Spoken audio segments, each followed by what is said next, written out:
Hi, Fadil. Hello, hi Pastor. Hi Parif, how are you? Hi, nice to meet you again. Likewise, thank you. So, what about the voice? Your voice is quite clear here. Quite clear or not clear? Clear, clear. Ah, okay. My Mhm. voice? What about my voice? Yeah, it's clear.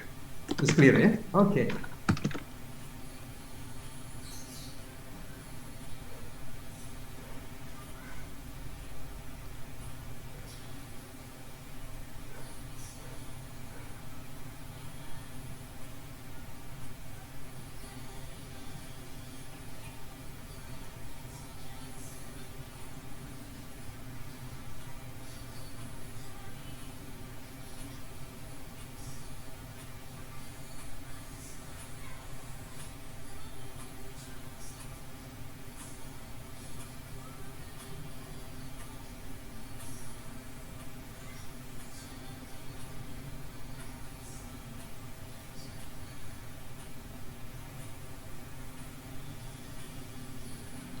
We'll just start in 5 minutes. Correct.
All right, let's get started.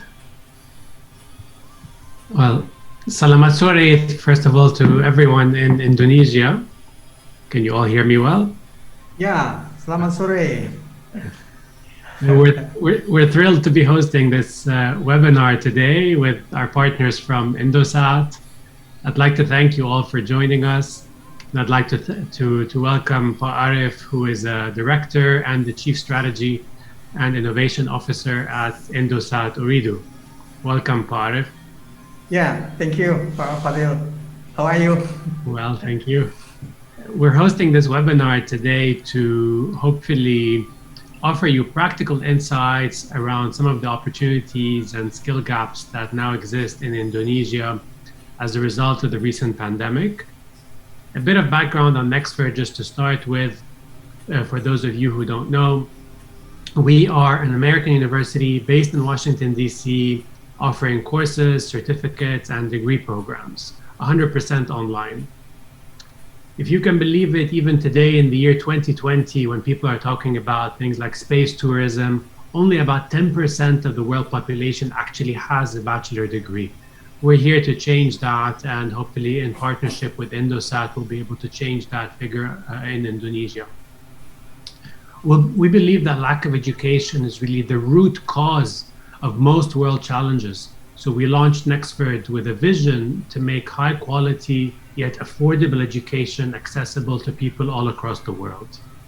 We believe education has become largely outdated. The way universities operate today remains comparable to how they operated 50 or even 100 years ago. Whereas the business world today is vastly different. Almost every industry is witnessing widespread disruption. So you're probably thinking, what's different about Nexford? Let me summarize by just three key differences. Affordability is the first, meaning you can earn a high quality bachelor degree or an MBA for less than $3,000 at Nexford. Our tuition is payable on a monthly basis, and the faster you finish, the less you pay. The second key difference is going to be skills. So we don't focus on theory, rather our entire curriculum is designed based on the needs of employers, meaning that every course you take will help you build a specific skill that employers value. The third is flexibility, meaning that our curriculum is flexibly designed to allow you to continue working while you're learning. There are no fixed classroom hours. With that being said, because we care so much about skills, we've organized today's webinar with the aim to provide you with insights you'll be able to apply in your respective careers. So over the coming hour, we're going to be discussing specific skill gaps that currently exist in Indonesia and how the current pandemic has resulted in new skill gaps, as well as opportunities which you can leverage. So Pa Arif, I'll hand over to you from here. Thank you, Pak Fadil. Selamat sore teman-teman sekalian. Assalamualaikum warahmatullahi wabarakatuh. So actually, this afternoon is very good for us to have a discussion with the CEO of Nexford University. So I think this is a good opportunity for us because Indosat have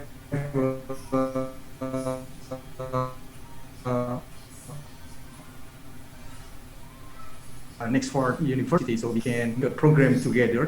Just for example, we are preparing for the discount for anything skill set that we want to upgrade through Nexford University, such as we start from the computer programming, data science, even the machine learning, artificial intelligence we can do together because we already have a relationship and agreement between Indosat and Nexford University. So I think this is very good for us.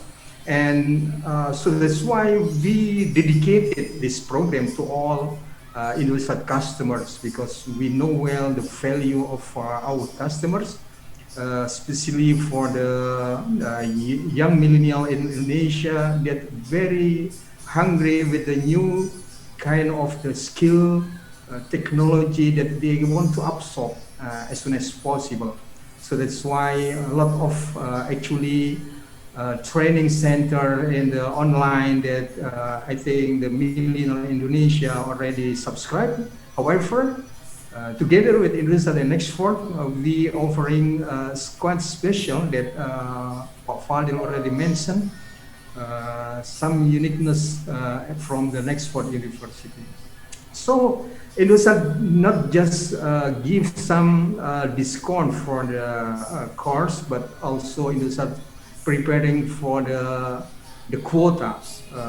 So the 20 GB per month to do the online training. So I think this is very good for us together. So I over to you, Pak Fadil. Is there anything that we want to discuss a little bit? And also we are waiting for the Q&A actually. So I think the discussion will getting more invite all the participants. Sure. Yeah, all participants are welcome to share your questions on the chat, on the Q&A. Meanwhile, let's get started with some of your insights, Pak. So maybe let's start with examples of skills that you personally, as well as Indosat, see organizations will value more now as a result of the pandemic. What are some examples of such skills? It's actually just for example, right now Indosat and I think all the world moving from the office to the home, just for the working and also get learning from school and university. So that's why this is another thing that I believe this program a lot of benefit for the citizen of Indonesia. Particularly for the Indosat's customer that very eager to get anything regarding the digital stuff, for example, the new skill set. I do believe not only for the technical skill set, but also for the soft skill as well, because you know right now. In the pandemic situation, you know, we are never touched in physical way. However, the collaboration, just for example, the collaboration is also the soft skill that right now we are very demanding to get all our employee. Even we are working together, some initiative, some project innovation.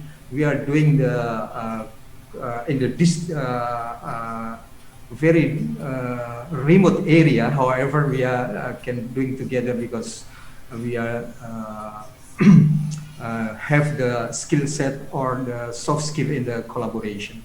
I think this is another thing that we are also thinking together. So collaboration is the first answer.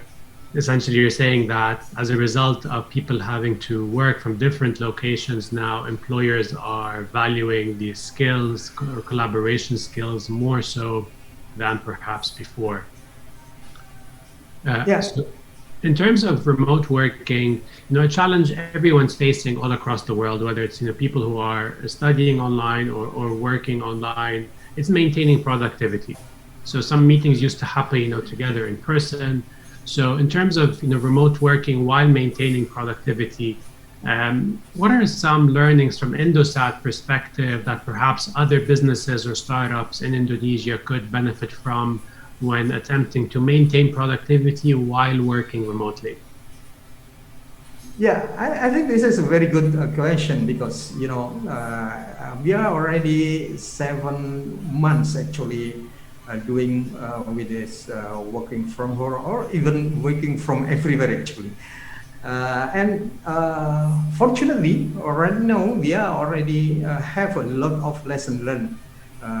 Like you mentioned about the productivity, how we measure the performance. Even we are never have a physical face-to-face, for example. However, we can measure and however we can also see the productivity, or even we are possible to see the performance of organization.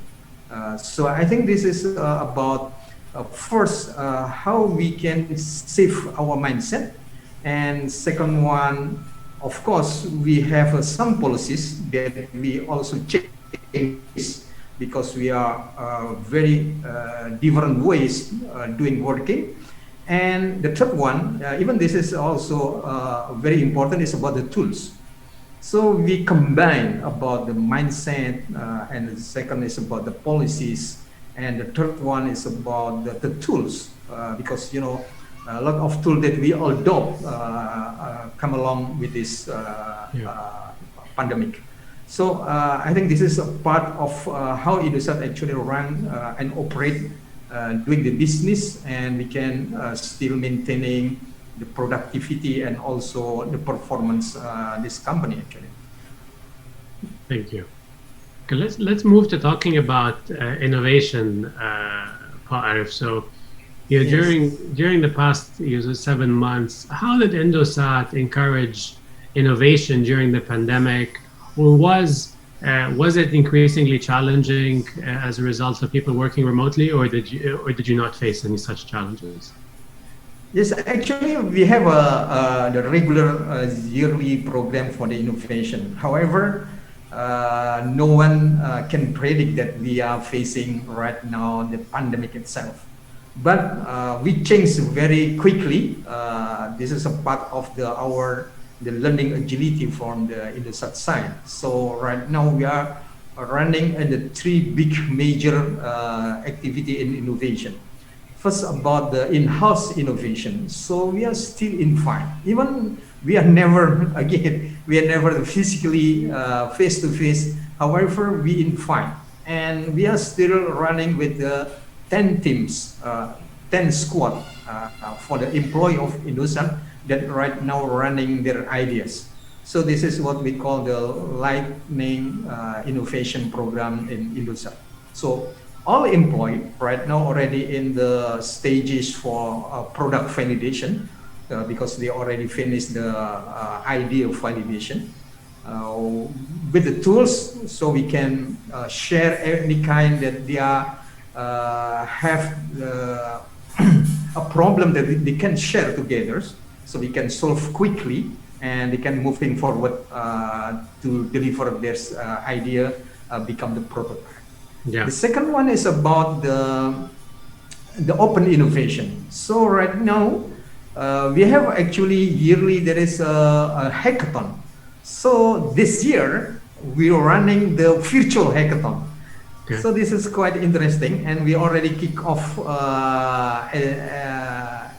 the first October actually. So just a couple of days, we already kick off the virtual hackathon, and right now we are waiting for idea across the nation of Indonesia, or the young millennial that we are believe. In this pandemic, we still have a lot of idea that will submit to the Indosat in the virtual hackathon. So we divide in three parts in the hackathon. We are in the topic of the SGD, because the SGD is a global issue right now, and the second one is datathon. So it's mean about how we are doing and make the algorithm and about the data science, doing any kind of data. And the last one, but it's also very unique, is about the CHAC. We invite the girls and ladies to join a special program in this year. And the last one is about the innovation that we are doing the strategic partnership with the technology principle. So we invite all over the world for the technology principle, so that we can doing together co-creation, again the collaboration that we can do together. Even we are not in the same place, however we are in very remote area. Just for example, we are also doing in Japan, and we are still possible doing the virtual workshop and anything that we want to moving forward. So this is what actually we are doing in the innovation right now in Indosat. Should we take some questions from our attendees? Correct, yes, quite a lot. Yeah, I see a number have raised their hands. Maybe let's start with the first one. So, Lanry, Would you like to go ahead with your question?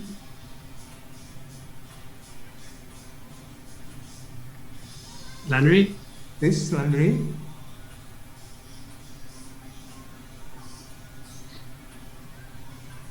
All right. Landry Manjunta. You're still in mute, Landry.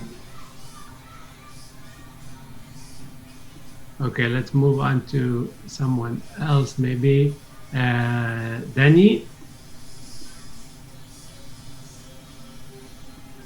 Danny? Hello, you're still in mute.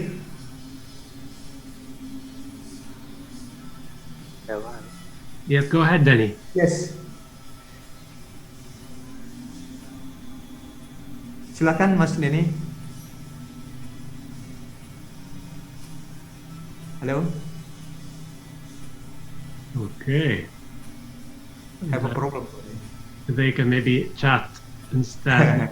Let's move on to maybe Fabrian.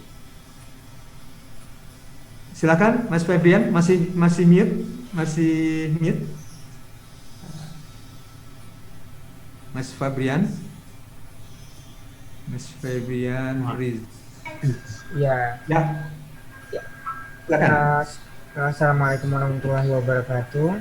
Salam. Sebelumnya terima kasih sudah memberikan kita kesempatan untuk mengikuti webinar ini. Nggak banyak pertanyaan dari saya hanya ingin bertanya bagaimana untuk cara kita yang berbeda pendidikan ini mendapatkan pekerjaan atau mendapatkan sesuatu pengalaman pekerjaan yang beda dari pendidikan kita. Saya dari pendidikan, saya mau beralih ke pekerjaan lain. Bagaimana itu sarannya? Dan terima kasih. Okay. Just get the quick point from this question, Fadil. It is about the reskilling. You know, everything move, everything is transformed. So the question is very, very good for us. Is it possible if personally from the Mas Fabian want to reskilling because before, for example, he has about another skill, but to move to another skill. Yes. So I think this is a very good question. Sure. You want to respond this question? Sure, I'd be happy to. Yeah, indeed, it's a great question. And you're not alone. I think when you look at different industries, you find that depending on the country and the industry, up to 60 or 70% of employees are actually going to need to reskill over the coming decade as a result of huge technology transformation and jobs that used to exist that will no longer exist going forward. And more importantly, as a result of technology and skills that are going to be invented and required over the coming 10 years that don't exist today. So when you look at things like, you know, even something like AI or data science, you know, 10 or 15 years ago, there definitely wasn't high demand for, you know, AI engineers across the world. When you look at blockchain is another great example. You know, so definitely there has to be a way, because by default, the majority of needs employers are going to have when it comes to skills over the coming 10 years are going to be needs that they don't even know about yet. And that's going to be a huge shift in the way we learn. You know, I would add to that, you know, the concept of learning being in a certain period of one's life and then ending is a concept that we have to understand is no longer valid, in the sense that university education or education in general isn't unique to a particular stage in our lives where, you know, over a 3 or 4 or 5 year period, we learn something and that's it. We enter into the workforce and we continue working for 30 years. There's no way that will continue as a result of the very rapid change in skills. So, yeah, sorry, I'll speak a bit slower. You know, so I would say the most important skill that you need to master is actually learning how to learn. It's much more important than a particular technical or hard skill. Learning how to learn is definitely the most valuable skill we need to teach at universities, and obviously that has to start at schools prior to university. So the short answer to your question is definitely it's possible to reskill and to change, and I would add it's not just possible, but it's essential. There's no way people are going to succeed in their future careers without the ability to continuously learn throughout their lifetimes. Great, thank you Fadil. Mas Febrian, jadi nggak usah khawatir. Sorry, I'll deliver in bahasa Fadil. Sure. Semuanya sekarang menghadapi hal itu gitu ya. Jadi nanti buat teman-teman yang bertanya dengan bahasa Indonesia juga nggak apa-apa. Jadi case-nya Mas Fadil ini bagus sekali. Di dunia sekarang semuanya bergerak, sehingga dulu yang kita kuasai mungkin sudah tidak relevan lagi, sehingga orang butuh untuk mencari skill baru ya. Jadi jangan merasa kok pengetahuan saya sudah nggak terpakai lagi, berarti saatnya kita harus mengadopsi belajar hal-hal yang baru. Belajar yang baru adalah bagaimana kita belajar untuk belajar sesuatu yang baru kan gitu ya. Jadi ini menurut saya pertanyaan yang sangat bagus dan hampir dialami di seluruh dunia karena perkembangan teknologi yang begitu cepat. Maka tadi disampaikan ada blockchain, ada artificial intelligence yang kemudian membuat orang harus belajar sesuatu yang baru dan melupakan yang sudah dikuasai sebelumnya. So let's start with another questions. Yeah. I think this another question is very good, and I think this is related with Nexford from the Q&A from Mas Wahyu Prasetya. Dear sirs, I am very happy Indosat can support us to access Nexford University. If I can graduate from the MBA, is the status of online will be same as offline graduated? Sure. Please, your response. We get this question all the time, as you can imagine. I'll be happy to answer.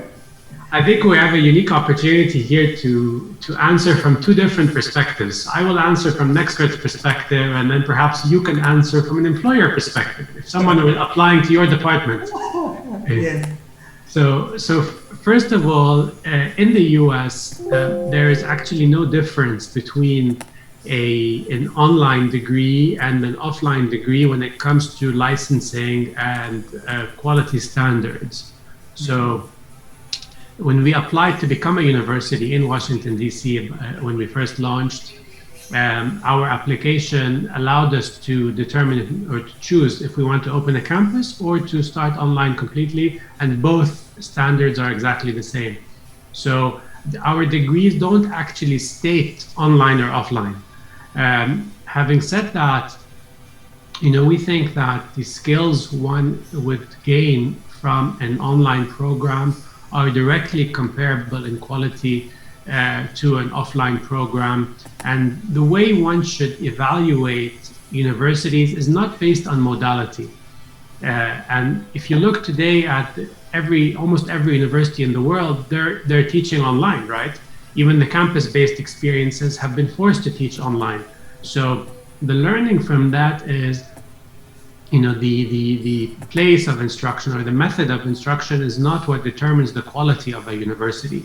You need to look at the skills that the university is teaching, the method that it's teaching, the support that it offers, and more importantly, you need to look at what it's actually teaching. Is it teaching things that are significantly outdated, that appear to be conceived of, a decade ago, or is it teaching courses and skills that are in actual demand by employers?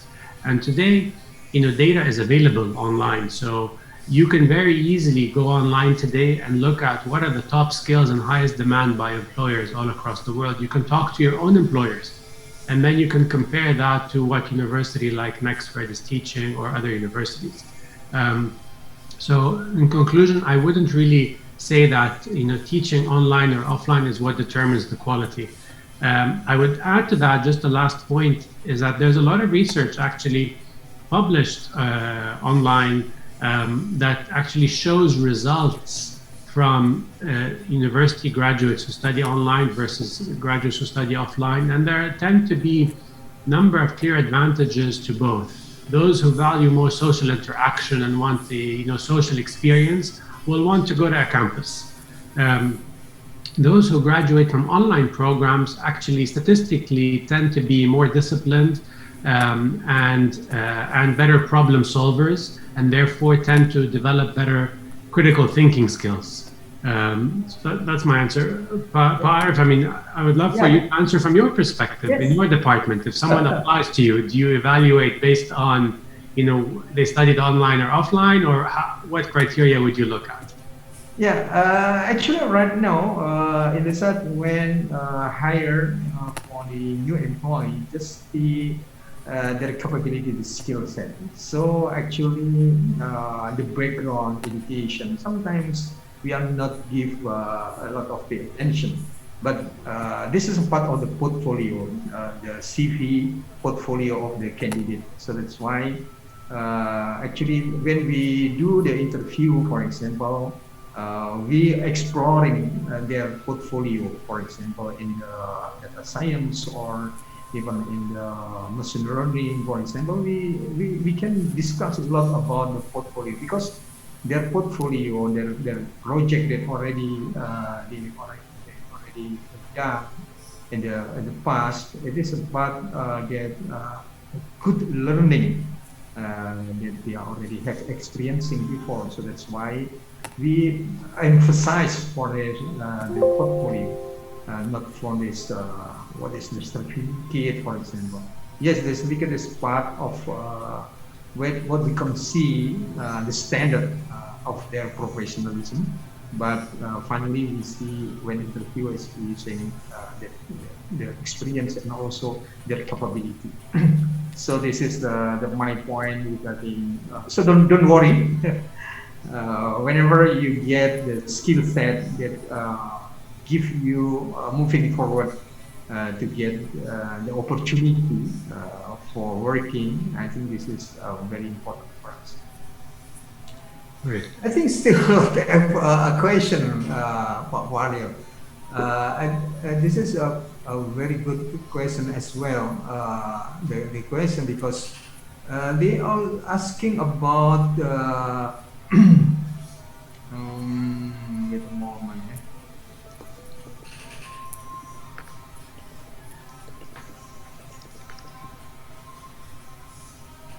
So okay.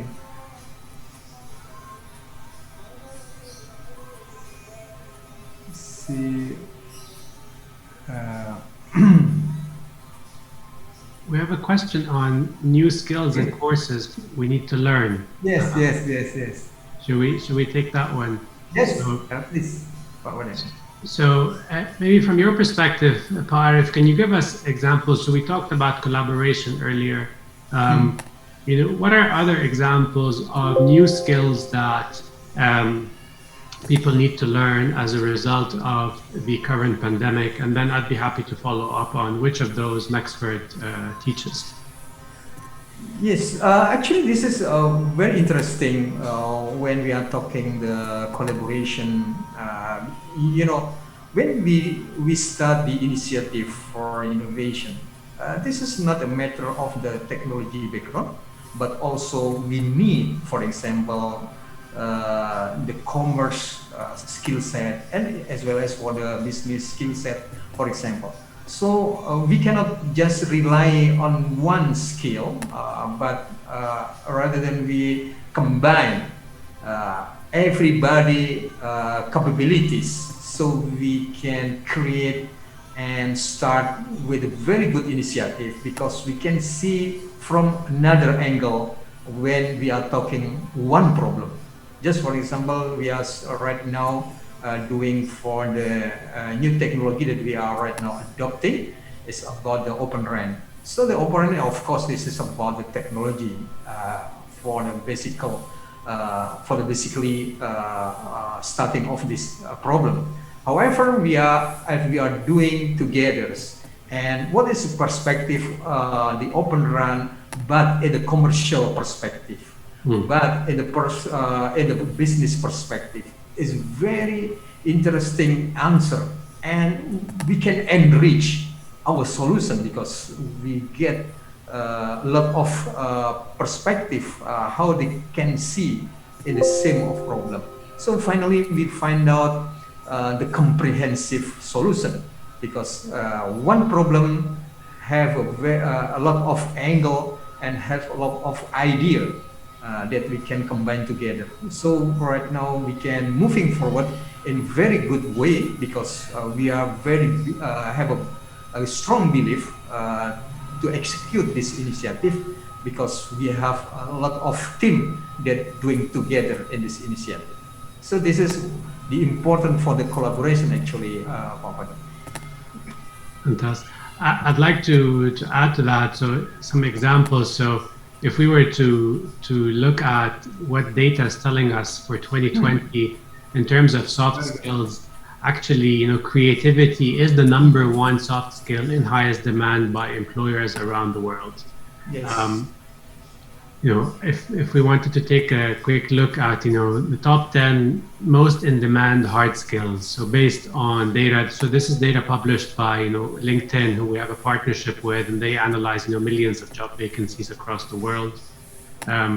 So we can see here that obviously there's a very heavy technology focus when we look at things like cloud computing and blockchain. But then second comes analytical reasoning, AI, business analysis, marketing, and many, I would say 7 or 8 of these hard skills are thoroughly covered across the Nexford curriculum. And ultimately, there's a huge shortage in areas like analytical reasoning, for example, across employers, artificial intelligence as well, business analysis as well. So these are areas that we see there's a huge shortage from employers across the world are complaining that it's very difficult to hire graduates that have skills in these particular areas. Should we move on to next question? Maybe Arsyad? Arsyad, ya, silakan. Silakan Mas Arsyad. Masih di mute? No? Arsyad? Arsyad? Mas Arsyad, silakan. Masih ke mute? Di unmute dulu. Halo, silakan. All right, let's move on to someone else, maybe Liberty. Liberty. Yes, silakan, Mas. Liberty? Masih di mute? Liberty? All right. Let's stick to the Liberty. to the chatting questions then. Yeah. All right. Let's take our next question. So we have a question just about the Indosat rewards, and no problem, Sylvia. So you can just type your questions. Indeed, I think whoever doesn't have the unmute button, you can just type your questions and we'll answer them in person. Yeah. So we have a question about the data, several questions about data from Indosat. So we're going to be sharing more details about that towards the end of the webinar, as well as by email, both in terms of the how to get free data from Indosat, as well as how to get the scholarships as well. So stay with us and we'll share more details about that in just about 15 or 20 minutes or so. Yeah. All right. So we have another question about technology skills. So, there's a lot of employers today are talking about the balance between management skills and technology skills. And we see this from an expert perspective that essentially this is where we think there's a even larger gap today, where employers are looking for folks who can speak two different languages. So the language of business and technology and management, but also understanding how you can use, technology to solve business problems and to create real business cases with clear ROI and so forth. So from your perspective, what would you tell someone trying to make a decision between following a technology path versus a business path versus an intersection of the two? What advice would you offer? Yes, I think this is a very interesting question because I want to see in the two perspectives. The first perspective, we do believe in the future, if we are talking the organization, is quite different as well. What we are running right now, the organization. Just for example, because about the agility right now, organization is demanding to be flattening. So there is no very high hierarchy, for example. So that's why, yes, of course, we are still need some management level, for example, in the senior level. But the way we are working in the organization is quite different with the condition right now. So this is one perspective that we do believe in the future. So that's why we are still have the structural hierarchy in organization. However, we are right now moving to the team structure. So we are just make a squad, make a tribe. So the demanding for the management level is quite small. For example, this is less minutes because so they can make very agile how they are working. So they can self-organize. However, if the idea is getting bigger and bigger, and there is a complexity, and that time, of course, we are need some leader, some management skill that we are also embedded in this team, for example. And the second perspective, right now, sometimes we are still running in the traditional organization. So that's why, just for example, in the regional, because one regional is very wide coverage area. So that's why we have to manage in the proper way. So sometimes this is need also the capability how to manage the resource or etc.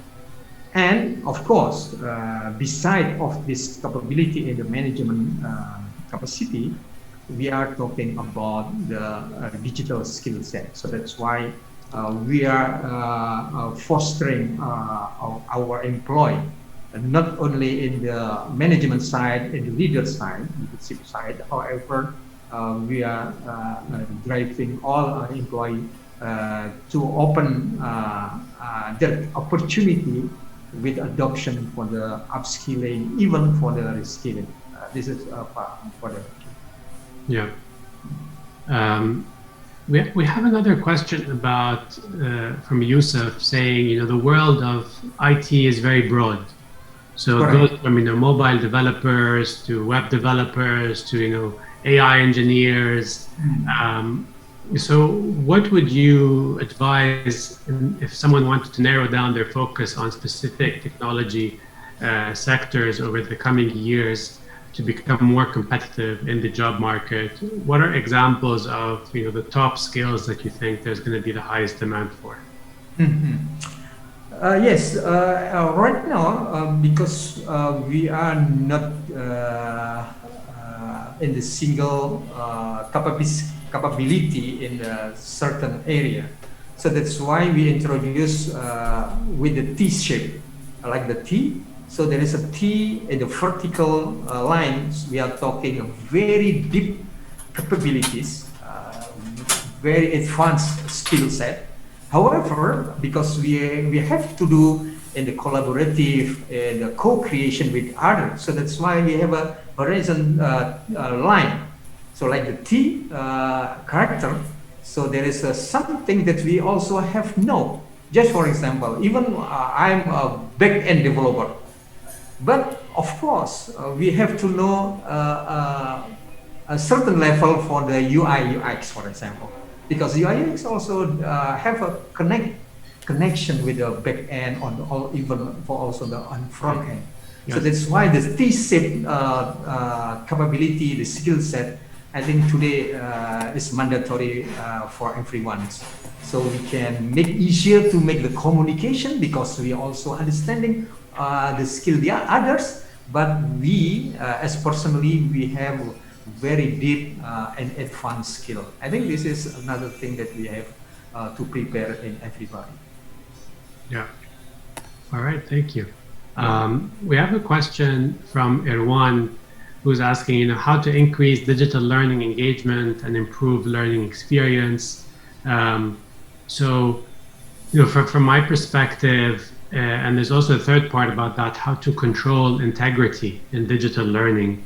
So let me start with the integrity component and tell you that, my view is the integrity component is, at least my philosophy, is that the person who has the most to gain is also the person who has the most to lose, right? So when you enroll in an online university, there will be ways through which you can compromise on your own integrity, but ultimately the loser is going to be yourself, right?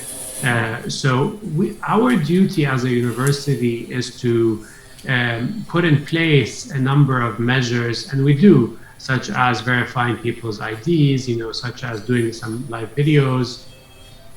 But ultimately, we don't view that it's really the university's job to ensure that you still don't have any way to bypass the systems in place. And we hope that people recognize ultimately, if you don't build the skills that you need, and you're just going to try to get a piece of paper that you can hang on your wall, you're not going to benefit the same way that others have really invested the time have benefited. So ultimately, integrity is a concern, but I wouldn't say is a priority compared to things like learning engagement and learning experience and achieving learning outcomes. So all of the courses at Nexford are designed to engage learners. So it's not like a recorded video. You're going to have some reading, you're going to have some simulation, some interactive components, some case studies.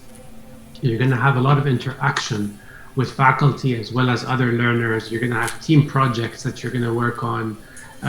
So that's how we maintain a learning experience that's engaging and that's active. You're going to have advisors reaching out to you, scheduling calls with you, asking you, about your experience. You're going to have regular surveys. So that's how we maintain an experience that's engaging. And it's important to clarify, because I think there's this widespread impression that online learning means a lonely world where you log in and you watch a video and you're on your own. That's not real, online learning. Real online learning is a lot more engaging, a lot more active, and a lot more hands-on. So that's really what we do to increase engagement, and it reflects clearly on our learner surveys. I think if you speak to anyone within the Nexford community, you'll see that they're all highly engaged. And we're about to publish actually some of our most recent statistics. In the last survey, we showed 100% satisfaction from our learner base. So that speaks to itself. So moving on, again, we have another question, Arif, maybe you can help with, again, about employer response to companies, company response to graduates of online universities. So I know we haven't heard that before, but we have another one. So maybe you can answer from an employer perspective, what's your response to graduates of online universities? And do you think that this is going to, become much more prevalent over the coming years? Over the coming 5 to 10 years, is a graduate of an online university going to be, the minority, or is it going to become mainstream in the way physical campus-based universities are today? Yes. In my perspective, in the future, everything is doing in online. So that's why we do believe in the future all students will graduated by online actually. So this is a part why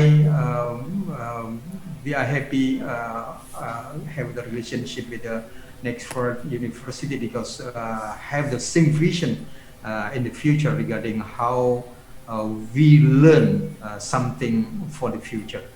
So this is the first point that I want to respond. The second point, what is as an employer, uh, back to the idea how we hire, because if we are talking about why we hire, because we cannot do by ourselves, so that's why we find out someone that have capability, they have the skill set that we are need right now.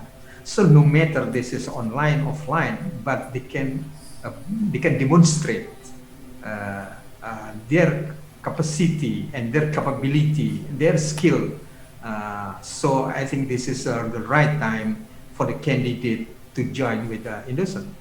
So again, when we are hiring, we just find out another person in the world that have capability that we are find out right now. So this is the thing that we want to do in the hiring. So we have a unique question that I couldn't ignore from Johannes. So Johannes is a magician. You know. So I would presume that magicians typically perform offline. Now with the pandemic, Johannes is probably finding difficulty, performing offline. What advice would you offer to Johannes as an example of digital transformation, right? So he used to run a business offline. Now he needs to move online. What can Johannes do to transform? Correct. Yeah, we have some discussion actually a couple months ago, and right now the technology moving to the e-health, for example, the electronic health. So we do believe even there is some treatment that the doctor have to have the physical contact, for example, but we still believe that in the future, a lot of opportunity by technology that they can do remotely. Just for example, we have some discussion with the Korean company that they can, even the surgery, they can do the remote surgery actually. Yeah. So I think this is another thing that we do believe something big will happen. And maybe this is unprecedented before.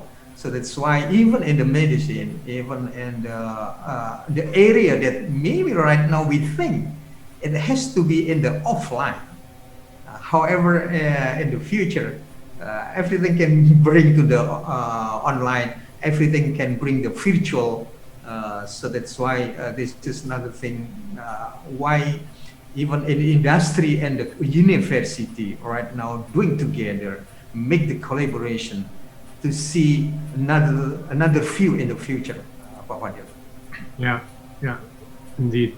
I mean, Johannes, I would say practically you have a live example today of what you can do. So, get on Zoom or choose any other platform and schedule a live magic performance, post it all over social media, and if the performance is great, the product will drive user interest. Correct. If the performance isn't so interesting, less people are going to show up next time you do it. Just do some free performances online to start with. Build some audience, build a brand, build some awareness of your show, and then you can start charging for online viewerships. The beauty with online is you can reach millions of people from one place, and it's much more cost effective. You need some infrastructure, in terms of a camera and reliable internet from Indosat and so forth. But ultimately, if you're able to generate, an audience of 10,000 people, charging less than $1 a person, it's a fantastic experience from a customer perspective. They're getting a great show, and you're making more money than you'd be able to make offline. So I would say start free online and then move from there to paying. So we have about 10 minutes left. We have another question about learning process. So let's answer this question from Sanya. So she's saying, she's currently a college student and they're forced to study online because of COVID. And the question is, what do you think will happen in the future post-COVID. Will universities continue, offering their programs online, or are they going to move more offline, or perhaps a hybrid of the two? Yeah. I think this is also your part, Pak Fadil. Sure. Because I do believe because to develop the Nexford University is very visionary in the future. So the question is, after the pandemic, we are still running the online, or finally we bring a huge building, a huge classes, and everyone's go to the offline actually. I agree. I think that universities will move online. There's no doubt about it in my mind. I think 10 years from now, we're going to be looking back at this question and sort of laughing about it, similar to the way we thought about e-commerce when 10 or 15 years ago, when people would buy things online, be like, oh, really, is everyone going to sell stuff online? Of course not. We're always going to go to the shop to buy what we want, or the bank. Remember when online banking started, people were shocked. They were like, of course, I'm not going to log into my bank online. I'm only going to go in person to the bank. And now most people don't go to the bank anymore. So there's no doubt in my mind, if you look at a market like Indonesia, so you have, less than 20% of Indonesians actually have a college degree, a full, say, 3 or 4 year, bachelor degree. If the number of students in Indonesia doubles, even increases by 30%, universities will have no capacity. There's no physical capacity to take these, students. So there's no doubt in my mind that the future of education is going to be online, but it's going to be a blend. You'll have blended options for those who want to take some education online, and the rest will be offline, and then others will take 100% online. But there will be no such thing. Even 5 years from now, I would say there will be no university in the world that offers 100% offline programs. Right. I highly, highly doubt that will exist. I think these universities will have to shut down. Correct.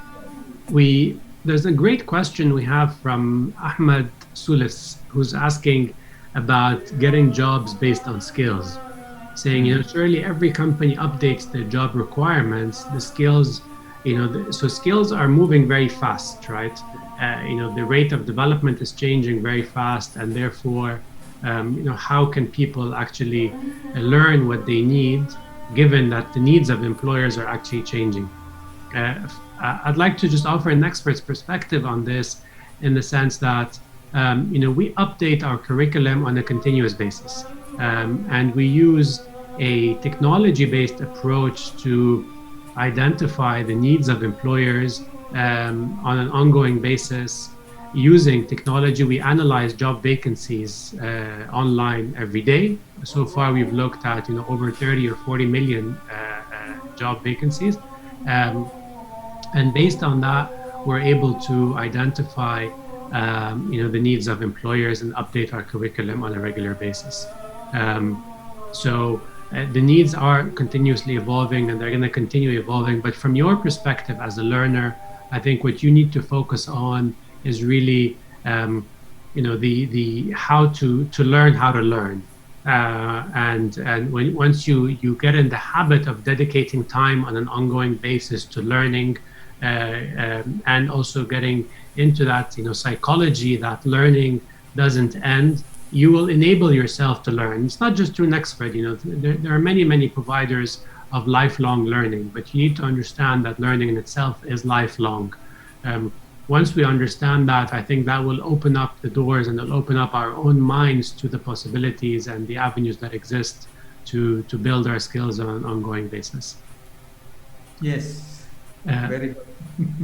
Arif, would you like to talk about some of these skills? So Arif went through the Nexford curriculum, and chose some subjects that he thought were of particular importance, given the current state of skills and what's in demand.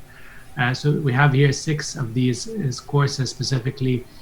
Would you like to talk a little bit about them? Yeah, thank you, Pak Fadil.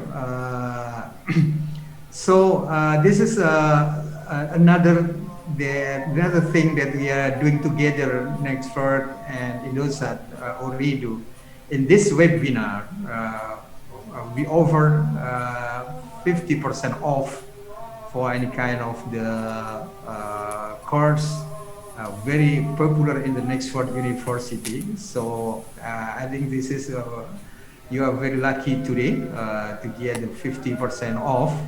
Teman-teman sekalian, kita saat ini teman-teman yang hadir, Nexford dan Indosat memberikan tawaran 50% off untuk menguasai beberapa skill yang saat ini sangat populer di sana.